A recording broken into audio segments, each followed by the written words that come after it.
அஸ்ஸலாமு அலைக்கும் வரஹ்மத்துல்லாஹி வபரகாத்துஹு. அல்ஹம்துலில்லாஹ் வஸல்லல்லாஹு வஸல்லம அலா ரசூலில்லாஹ் அம்மா பஅத்.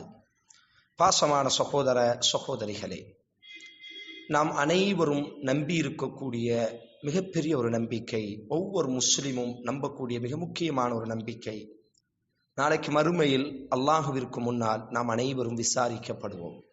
அஹ்கமுல் ஹாக்கிமீன், நீதிபதிகளுக்கெல்லாம் ஆக பெரிய நீதிபதி அல்லாஹ் ரப்புல் ஆலமீன். நிச்சயமாக எல்லா நபர்களிடத்திலும் அல்லாஹ் விசாரிப்பான். இவ்வுலக வாழ்க்கையில் நாம் எப்படி வாழ்ந்தோம் என்பதை பற்றி அல்லாஹ் நம்மை விசாரிக்க இருக்கிறான். அந்த விசாரணையில் நாம் வெற்றி பெற்றால் நாம் சுவனம் நுழைவோம். அந்த விசாரணையில் நாம் தோற்றுவிட்டால் நாம் நரகப்படுகொலிக்குள் தள்ளப்படுவோம். நிச்சயமாக அல்லாஹ் ரப்புல் ஆலமீன் எல்லாவற்றையும் விசாரிப்பான். சும்ம லதுஸ்அலுன்ன யௌமஇஸின் அனின் நஈம், அல்லாஹ் குர்ஆனில் பதிவு செய்கிறான். உங்களுக்கு கொடுக்கப்பட்டிருக்கக்கூடிய அனைத்தையும் பற்றி நாளைக்கு மறுமையில் நாம் விசாரிப்போம். அந்த விசாரணையில் மிக மிக முக்கியமான ஒரு விசாரணை, நமக்கு கொடுக்கப்பட்டிருக்கக்கூடிய பொறுப்புகளை பற்றி அல்லாஹ் நாளைக்கு மறுமையில் நம்மிடத்தில் விசாரிப்பார். நம்மில் ஒவ்வொருவரும் பொறுப்பாளிகள் தான். முதலில் பொறுப்பு என்று சொன்னால் ஏதோ ஒரு ஊரினுடைய தலைவர் அல்லது நாட்டினுடைய தலைவர் அல்லது நீதிபதி, இவர்கள் மட்டும்தான் பொறுப்பாளிகள் அல்ல. நாம் அனைவரும் பொறுப்பாளிகள். அல்லாஹுவின் தூதர் கூறிய நபிமொழி நம்மில் எல்லோருக்கும் தெரியும் அல்லவா? குல்லுக்கும் ராஇன் வ குல்லுக்கும் மஸ்ஊலுன் அன் ரஅய்யத்திஹி. நீங்கள் அனைவரும் பொறுப்பாளிகள், உங்கள் பொறுப்பை பற்றி விசாரிக்கப்படுவீர்கள். அர்ரஜுலு ராஇன், ஒரு ஆண் பொறுப்பாளி, அவனினுடைய மனைவியை பற்றி, அவனினுடைய வீட்டை பற்றி அல்லாஹ் நாளைக்கு மறுமையில் விசாரிப்பான். வல்மர்அத்து ராஇயத்துன், ஒவ்வொரு பெண்ணும் பொறுப்பாளி. கணவனினுடைய வீட்டை பற்றி, கணவனினுடைய குழந்தைகளை பற்றி அல்லாஹ் நாளைக்கு மறுமையில் அந்த பெண்ணிடத்தில் விசாரிப்பான்.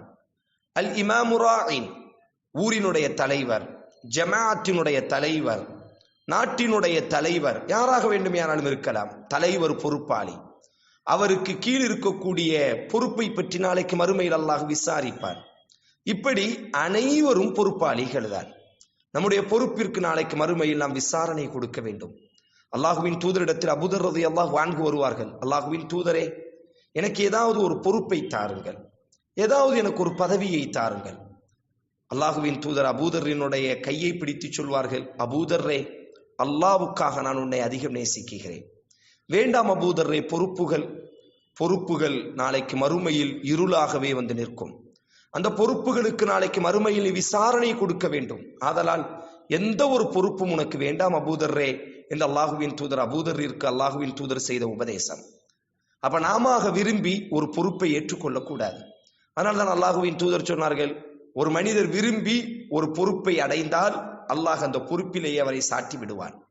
அதே நேரம் மனிதர்களாக நம்மிடத்தில் ஒரு பொறுப்பை நம்மிடத்தில் ஒப்படைக்கும் பொழுது, குடும்பத்தினுடைய தலைவன் என்ற ஒரு பொறுப்பு, பள்ளிவாசலினுடைய தலைவர் என்ற ஒரு பொறுப்பு, அல்லது ஒரு கல்லூரியினுடைய தலைவர் என்ற ஒரு பொறுப்பு, அல்லது ஒரு வியாபாரத்தினுடைய பொறுப்புகள், இப்படி எந்த ஒரு விஷயத்தையும் மனிதர்களாக நம்மை தேர்வு செய்தால் நாம் மிகவும் கண்ணும் கருத்துமாக இருக்க வேண்டும். அந்த பொறுப்பில் மிக நியாயத்தன்மையோடு நாம் நடந்து கொள்ள வேண்டும்.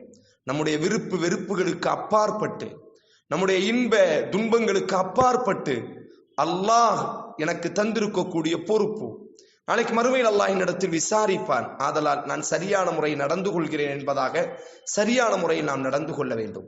பல சகோதரர்கள், குறிப்பாக பள்ளியை நிர்வகிக்கக்கூடிய பல நிர்வாகிகள், பொறுப்பை பற்றி எந்த கவலையும் இருக்காது. பள்ளிவாசலில் எந்த விதமான இபாதத்தும் நடைபெறவில்லை, பள்ளிவாசலில் எந்த விதமான சேவைகளும் நடைபெறாது. ஆனால் அதை பற்றி எந்த கவலையும் இல்லாமல் வெறும் பொறுப்பினுடைய பெயரை மட்டுமே அவர் பயன்படுத்தி கொண்டிருப்பார். அல்லாஹ் பாதுகாக்கட்டும். நாளைக்கு மறுமையில் ஆக பெரிய விசாரணையை அல்லாஹ் விசாரிக்க இருக்கிறான்.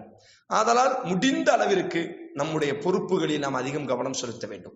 ஒரு குடும்ப தலைவர் தன்னுடைய மனைவியினுடைய ஒழுக்கம், தன்னுடைய குழந்தைகளினுடைய ஒழுக்கம், தன்னுடைய உறவுகளினுடைய ஒழுக்கத்தில் அவர் கவனம் செலுத்த வேண்டும்.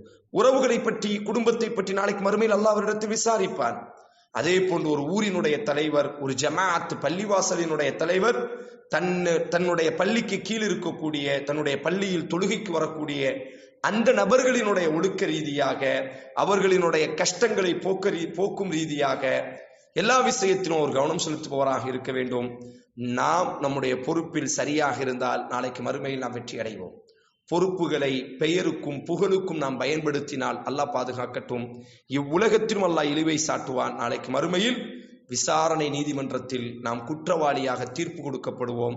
அல்லாஹ் ரப்புல் ஆலமீன் நம் அனைத்து பொறுப்புகளையும் அல்லாஹ்விற்கு பிடித்தமான முறையில் அமைத்துக் கொள்வதற்கு அல்லாஹ் உதவி செய்ய வேண்டும். அஸ்ஸலாமு அலைக்கும் வரஹ்மத்துல்லாஹி வபரகாத்துஹு.